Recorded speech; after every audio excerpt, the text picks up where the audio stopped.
Hey guys, I'm Brenda, and today we're going to continue the first book of Kings.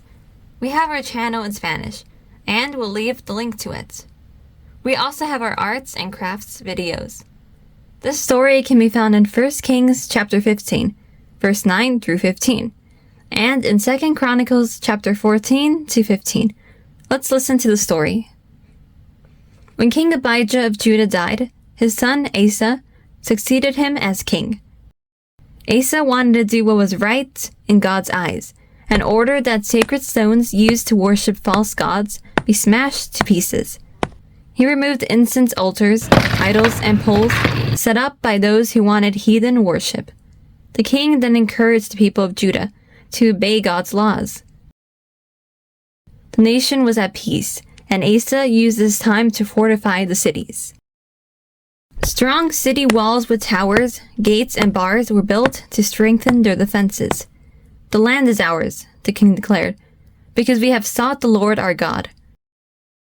Asa had an army of 300,000 men from Judah and another 280,000 men from the tribe of Benjamin. The tribe of Benjamin was well known for their skill with small shields and bows, and was trained to shoot with both hands. The tribe of Judah was equipped with large shields and spears, and consisted of all brave fighting men.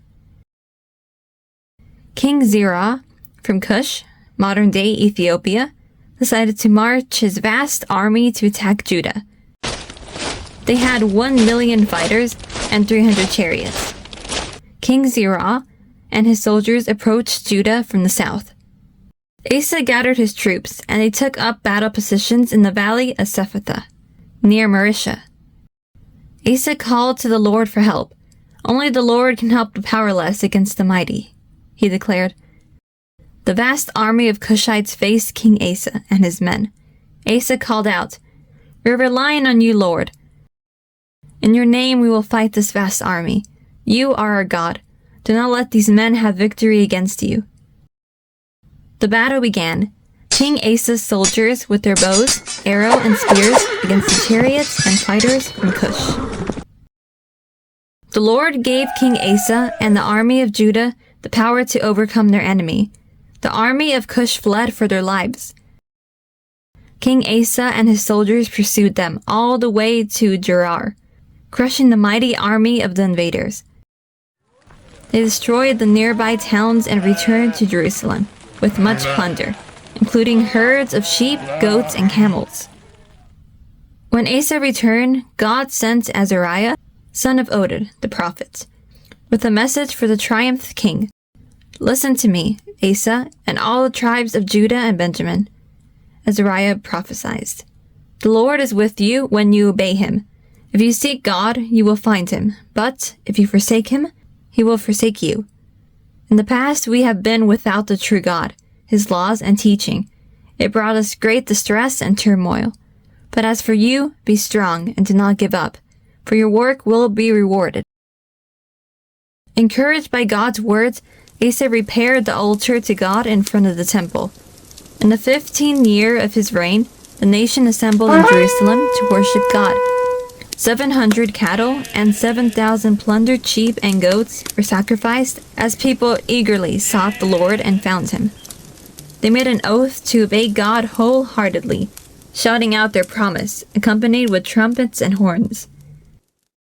King Asa continued to remove idols and disposed his grandmother, Maacah, from her position as queen mother when she made an image to worship the false god Asherah. The idol was cut down and burnt in the Kidron Valley. Asa's heart was fully committed to God, and the nation enjoyed 20 years of peace. The king brought into the temple silver and gold articles that he and his father had dedicated to God. There was no more war until the 35th year of King Asa's reign. In this episode, we saw how King Asa was a very good king. Asa destroyed the altars where they worshipped idols and taught the tribe of Judah to distance themselves from the sinful practices of the neighboring pagan people. Sometimes we have idols in our lives, and we don't realize it. For example, if you really love a video game more than God, or watching a movie instead of reading your Bible first, those are idols in your lives.